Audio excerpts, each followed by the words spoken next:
Give anything that rhymes, or would. Yes, we do. Are you ready? Oh, yeah, I'm ready. You ready to do this? Oh, I'm not done? Yeah, let's do this. Let's do this? You've been dying for that. I know you have been. I've been waiting for this for weeks to do this. We are now joined by Matt Kenseth, driver of the number 20 Home Depot Let's Do This Toyota. You like that, don't you? You still like that? Does it sound better? I just like you try to figure out how to say it. I've been practicing. Is it better? Much better than the first time, Nice. yeah. The first time was more entertaining, though. Wow. Really? Well, it was because it took you like 6 times to... Forget it. Carry on. Okay. Matt Kenseth, driver of the number 20 Home Depot Let's Do This Toyota. First in points, 7 wins so far this season. Talk a little bit about being at Talladega.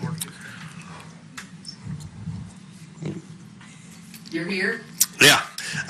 Yeah, so Talladega, man, I don't know. It's kind of You're just... excited to be here? Sure. First in points? Yeah. I mean, it's obviously the chase has been pretty good up to this point. So I'm glad to be leading. Glad we had a good run last week. Got a pretty good finish out of it. And Talladega as a driver, we'll draft a little bit today. Kind of look at the weather, see if we need to put up a lap time or what we need to do. So that kind of makes practice interesting. If there is a threat of rain, with everybody trying to lay back and get fast times and do all that, it's kind of silly, kind of fun to watch. And really, it's kind of a slow weekend, until Sunday. So usually just run a couple times in the draft, make sure you don't have any problems today, qualify tomorrow, and get ready to race. So as a driver, it's a pretty low stress weekend until the race starts on Sunday. Okay, we'll take questions now for Matt. We'll start with Claire, then go to Alan, Ed, and Jeff. Claire Beelang, Sirius XM NASCAR Radio. Talking about racing Talladega, you seem to have been, in all your comments leading up to it, relatively calm about the whole thing. You do what you can do, but others sort of sound wigged out. Have you learned that over the years? Well, I don't know what good it's going to do me to be freaked out about it, right now. So, I think they've been working really hard on this car, and I know TRD's been working on engines, so hopefully we got some speed when we get out there and draft a little bit today. If we don't, there's not really a lot I can do about it. If we do, there's not really a lot I had to do with it. So really just, make sure there's no problems today, try to learn a little bit if you can in the draft, and then, like I say, qualify tomorrow and then get ready for Sunday. So just like every week, I think you go out and try to do the best job you can do at, controlling the things that you can control and not worry about the things that you can't.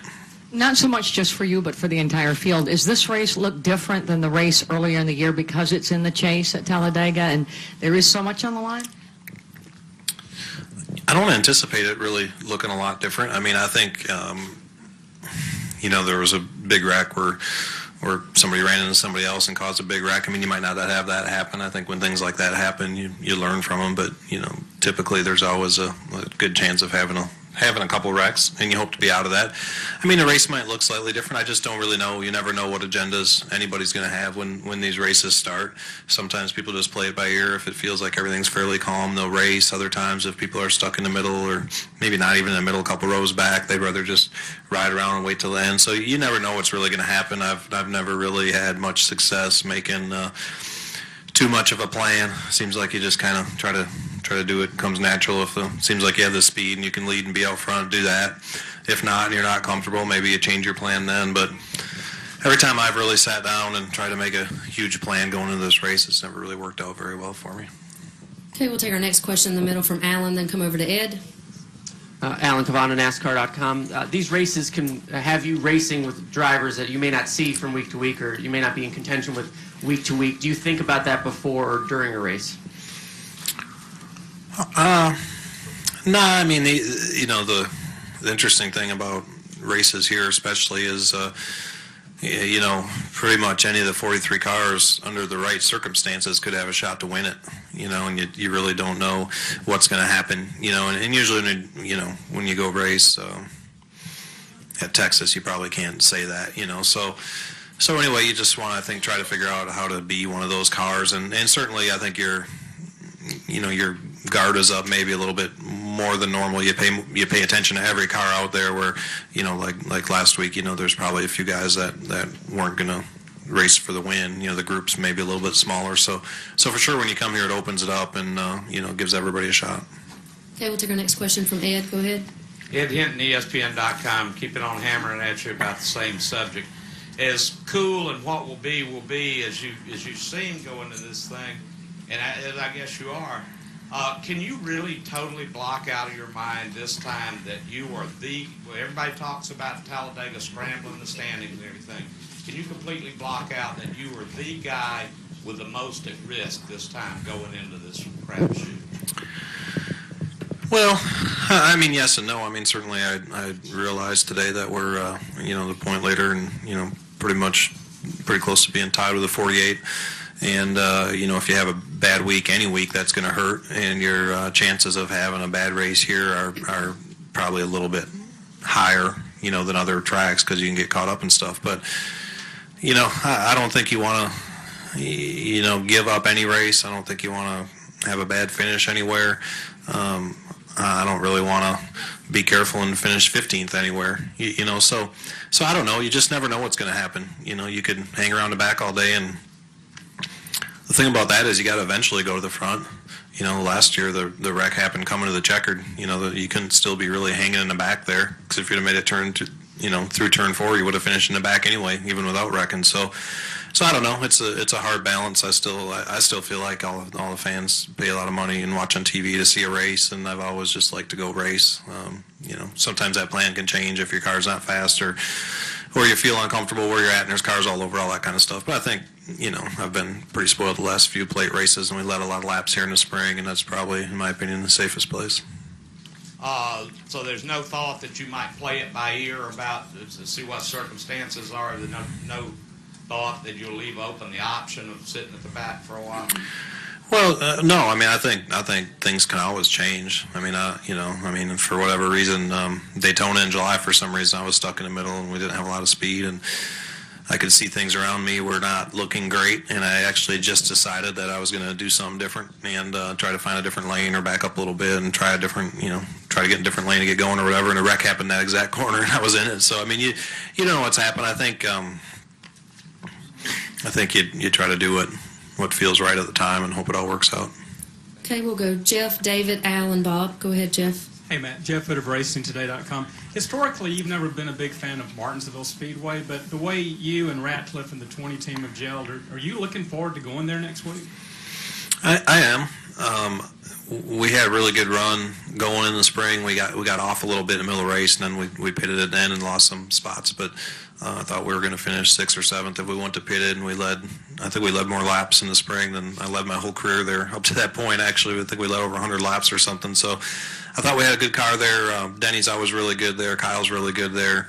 I feel like our short track stuff is good, even though it didn't really show it at Richmond. I'm looking forward to going to Martinsville and looking forward to the challenge. It's interesting, you look at tracks that you feel like are some of your worst, and then you look at some you feel like some of your best. And if I just look through the last 5 weeks, I think we've had our best finishes at the two tracks I thought would have been our worst. And our worst finish so far at the track that I thought would have been our best. So I mean, you don't know what's going to happen. It's been a fun year because they've made me run a lot better at tracks where we didn't usually run good at. So hopefully Martinsville will be one of those. Okay, we'll take our next question. Go ahead, David. David Caravella, NASCAR.com. You expressed your viewpoint on this place pretty well last week when you said it's not, you don't get overwrought about stuff you can't control. You look forward to it as an opportunity. Have you always seen it like that, or was there an instance that led you to view it in that way? No, I didn't always look at it like that. I always, probably there's a lot. I mean, there's a lot of times you'd come here and you're like, man, when you do wreck, I hope nobody gets hurt. You can get home after the race every time. You're like, man, I hope we don't wreck. I went through a lot of that, but just last year and the first race here this year, my speedway cars were just so fast, so that probably gives you a little different outlook. We've been able to lead a lot of laps. I was fortunate enough to win last fall. And before last year, I haven't really had that opportunity before. Feel like, we were fast enough or I'd do the right moves or do the right things or whatever. So that probably changes your outlook a little bit. I think if you go through a few plate races and you have trouble and get caught up in all the wrecks and all that, certainly I'm sure your view, changes and you don't look at it quite the same. Okay, we'll take our next question in the back from Al, then come back up front to Bob. Yeah, Matt, kind of along the same line. This is Al Muskie from the Anniston Star here in town. You've had good success here again the last couple of times you've been. I think 3 top 10s the last 3 you've been here. what's been the difference these last 3 times compared to maybe the previous 10 when I don't think you finished any higher than maybe 12th or 15th? I think mainly just having faster cars. The tandem stuff we ran okay, but it wasn't really my favorite style of racing, and probably didn't have the best success. And I felt like last year when they changed the rules package, that little spoiler, and kind of separated the pack again and got rid of the tandem, and you had to go back to more of a quote-unquote conventional style drafting. I felt like not only did it speed our cars up, but I felt like I was more comfortable and probably, made less bad moves than I made before, that type of thing. So, I think that's part of it, and just our cars with that other package seem to have had some speed. And let me ask this combined deal, so I don't have to ask 2 questions in a row. Is this last 3 times that you run here and run so well, including the win, is it at all similar to the run you had here, like in 5 and 6, when you had 3 straight top 10s as well?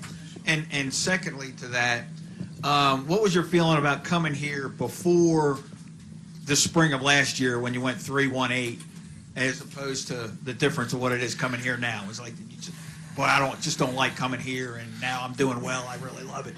I can't remember 05 and 6 or 6 and 7, whatever you're talking about. And I can't hardly remember.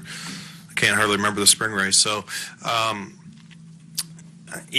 think when you go somewhere and things have been going well, it's easy to feel good about going there and have a good attitude, and vice versa. When you go somewhere and you just keep having trouble and keep getting caught in wrecks or what have you, it's easy to come with a bad attitude. So, I think you just got to come with an open mind, hope your car's fast, hopefully you can stay up front and stay out of trouble. And if it's not, hope circumstances work out and you can get it in the right place and get with the right cars to get up there and get a finish. Okay, we'll take our next question from Bob. Bob Packer, Sporting News. Considering your points position, do you not expect help from a guy like Jimmy or Kyle or Gordon? And if they're in front of you, do you push them, or do you have to pretty much work with somebody that you're not competing for the championship with? Well, that's a good question. You never know for sure what the cars around you are or the drivers around you are thinking, or what moves they're going to make, what they're going to do. So, it's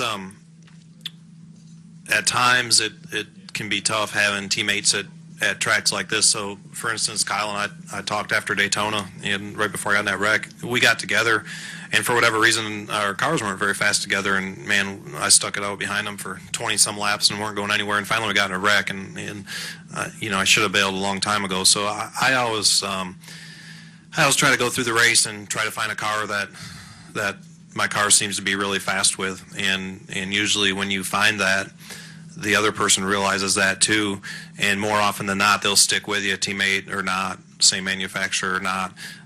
You want to do what's going to be best for, your respective cars, get the best finishes you can. So, for instance, in the spring race, the 48 and my car together were really, really fast, and I think we ran nose to tail for 3/4 of the race. Now, will that happen this time because circumstances are so much different? I don't really know. I don't know if that changes or not. So, from my standpoint, I want to finish as high as I can finish. So, if I find a car that my car is real fast with, I'll try my best to work with that person to try to get us the best finish we can.